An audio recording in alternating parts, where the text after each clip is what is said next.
UAE നല്ലൊരു opportunity വന്നിട്ടുണ്ട്. ഫ്രഷേഴ്സിനടക്കം നാട്ടിൽ നിന്ന് ഇൻ്റർവ്യൂ അറ്റൻഡ് ചെയ്ത് പോകാൻ സാധിക്കുന്നതാണ്.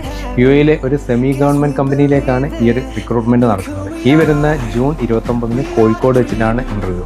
UAE ഒരു സെമി ഗവൺമെൻറ് കമ്പനിയിലേക്ക് 2 സെക്ടറിലേക്കാണ് ഇൻ്റർവ്യൂ നടക്കുന്നത്. അതായത് ഒന്ന് കാറ്ററിംഗ് ഡിവിഷനിലേക്കും രണ്ടാമത്തത് ഹെൽത്ത് കെയർ സെക്ടറിലേക്കാണ് വേക്കൻസി വന്നിരിക്കുന്നത്.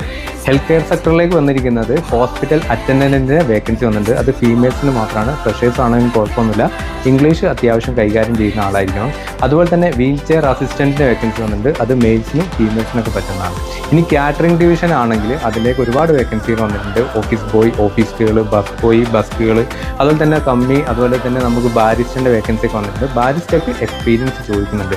ഫുഡും അക്കോമഡേഷനും ട്രാൻസ്പോർട്ടേഷനൊക്കെ കമ്പനി പ്രൊവൈഡ് ചെയ്യുന്നതായിരിക്കും. അതുപോലെ തന്നെ 8 മണിക്കൂറായിരിക്കും ഡ്യൂട്ടി ഉണ്ടാവുക.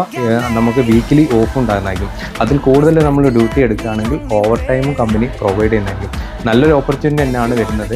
ഈ വരുന്ന 29 കോഴിക്കോട് വെച്ചിട്ടാണ് ഇൻ്റർവ്യൂ നടക്കുന്നത്. നെക്സ്റ്റ് ഡേ കസുബ ഹില്ലിൽ വെച്ചിട്ടാണ് ഇൻ്റർവ്യൂ. അപ്പോൾ അതിൻ്റെ ഡീറ്റെയിൽസ് അറിയണമെങ്കിൽ താഴെ കാണുന്ന ഈ നമ്പറിലേക്ക് നിങ്ങൾ കോൺടാക്ട് ചെയ്യുക. ഏജ് ലിമിറ്റ് കമ്പനി പറയുന്നുണ്ട് 20 വയസ്സ് മുതൽ 40 വയസ്സ് വരെയാണ്. അപ്പോൾ എക്സ്പീരിയൻസ് ഉള്ള ആളുകൾക്കും ഫ്രഷേഴ്സ് ആയിട്ടുള്ള ആളുകൾക്കൊക്കെ പോകാം. ഫ്രഷേഴ്സ് ആണെങ്കിൽ അത്യാവശ്യം ഇംഗ്ലീഷൊക്കെ കൈകാര്യം ചെയ്യുന്ന ആളുകളായിരിക്കണം. ബിച്ച ഗ്രൂപ്പാണ് ഈ ഒരു ഇൻ്റർവ്യൂ നിങ്ങൾക്ക് വേണ്ടി കോർഡിനേറ്റ് ചെയ്യുന്നത്. അവരുടെ നമ്പറാണ് ഞാൻ താഴെ കാണിക്കുന്നത്. അവരെ കോൺടാക്ട് ചെയ്ത് കഴിഞ്ഞാൽ ബാക്കി ഡീറ്റെയിൽസ് ഒക്കെ നിങ്ങൾ കളക്ട് ചെയ്യാൻ സാധിക്കുന്നതാണ്. ഈ ഒരു ഓപ്പർച്യൂണിറ്റി മിസ് ചെയ്യേണ്ട. അതുപോലെ തന്നെ ജോബ് നോക്കുന്ന എല്ലാവർക്കും ഇൻഫോർമേഷൻ ഒന്ന് ഷെയർ ചെയ്ത് കൊടുത്തോളൂ.